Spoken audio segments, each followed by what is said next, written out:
안녕하세요. 이혼 전문 변호사 조인섭입니다. 안녕하세요. 이혼 전문 변호사 김소연입니다. 네, 김 변호사, 우리 이혼 사건 많이 하잖아요. 맡았던 사건 중에 기억에 남는 소송이 있을까요? 사유 중에서 너무 많이 먹는다 이걸 되게 강조해서 써주신 분이 계셨습니다. 너무 많이 먹는다. 네, 되게 저도 찔렸기에 기억이 남는데요. 아, 그래요? 옛날에 이제 잘 사귈 때는 복스럽게 잘 먹는다였지만 그럼요. 이제는 뭐 먹는다 이렇게 그렇죠, 표현을 그렇죠. 하시는 거죠. 이제 그렇게 되셨더라고요. 사람이 미우면 먹는 것도 밉습니다. 그쵸. 그래서 오늘은 세계에서 가장 기괴하고 이상한 이혼 사유에 대해서 한번 이야기를 해볼까 합니다. 네. 혹시 김 변호사 성형수술 이런 거 했나요? 저는 자연산입니다. 아, 그렇군요. 나도 자연산인데. 우리는 되게 쑥스러워서 얘기를. 막 이런 성형 이야기를 하는 네. 거는 중국에서 있었던 실제 이혼 이야기인데 아내의 성형 수술이 이혼 사유가 됐다라고 합니다. 성형수술이요? 남편이 하지 말랬는데 뭔가를 했나요? 그게 아니라 아름다운 아내의 모습에 반해서 결혼을 했는데 애가 3명이나 태어났는데 남편이 엄청 실망을 했다고 해요. 부부랑 닮은 모습이 하나도 없었던 거죠. 그러면은 설마 다른 남자 이긴 거예요?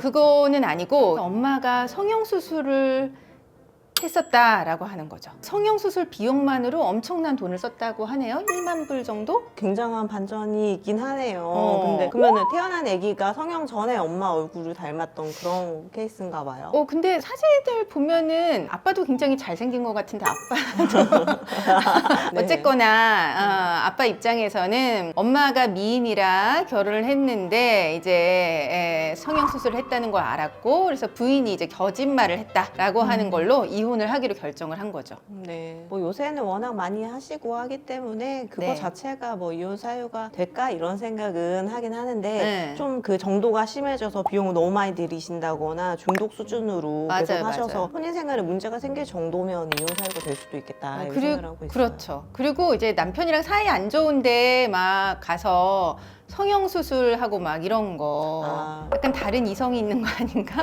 약간 이런 좀, 추측도 이제 하게 되기는 그쵸. 합니다.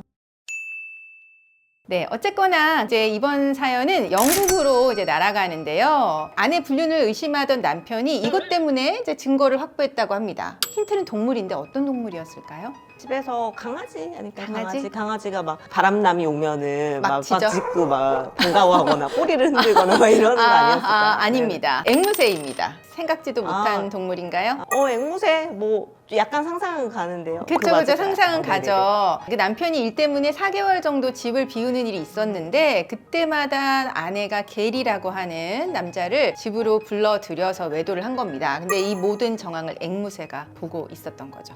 좀 흥미진진한데요. 네. 근데 이제 남편이 이제 일을 다 보고 집으로 돌아왔는데 앵무새가 아내의 휴대전화가 울릴 때마다 안녕 게리? 뭐 이렇게 이야기하거나 부부가 TV를 보고 있는데 앵무새가 게리 사랑해.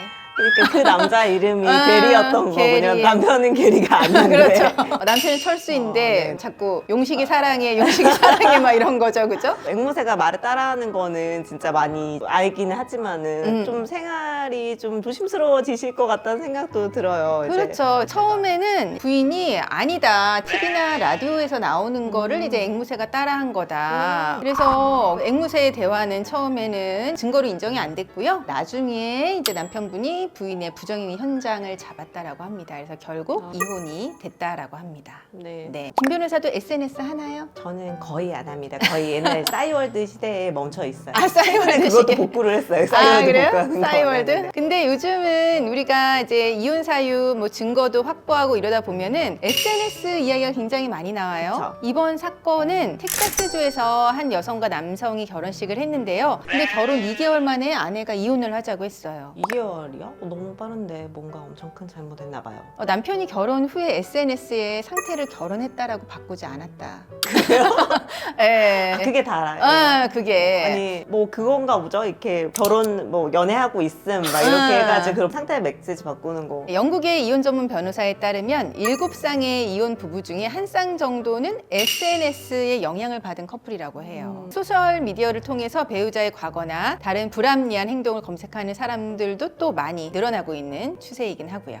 생각난 이혼 사유 있는데 SNS는 아니고 네. 옛날에 이제 손편지를 썼잖아요. 손편지. 앙은이 넘은 이탈리아 남자가 10년 전에 있었던 일로 네. 소송을 한 게 있었거든요. 완전 황혼 이혼인데요. 세상에. 남편이 어느 날 집에서 이렇게 상자들을 정리를 하다가 네. 손편지를 발견한 거예요. 아내가 다른 남자한테 보낸 러브레터였던 거죠. 근데 아. 그 시점을 보니까 결혼 후였던 거예요.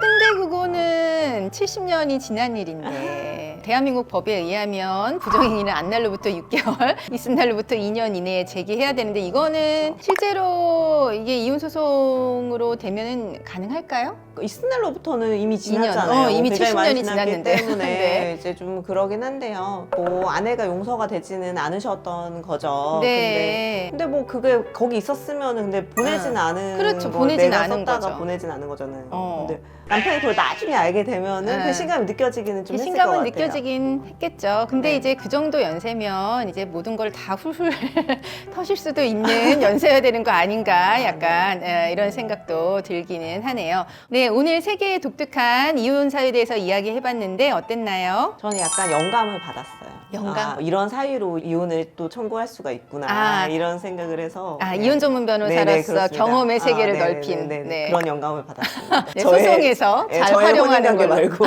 네, 네. 이혼 소송에서 네, 네. 이번 시간은 이렇게 마치고요. 저희는 그럼 다음번에 더 유익한 콘텐츠로 돌아오겠습니다. 시청해주셔서 감사합니다. 구독해주세요. 좋아요.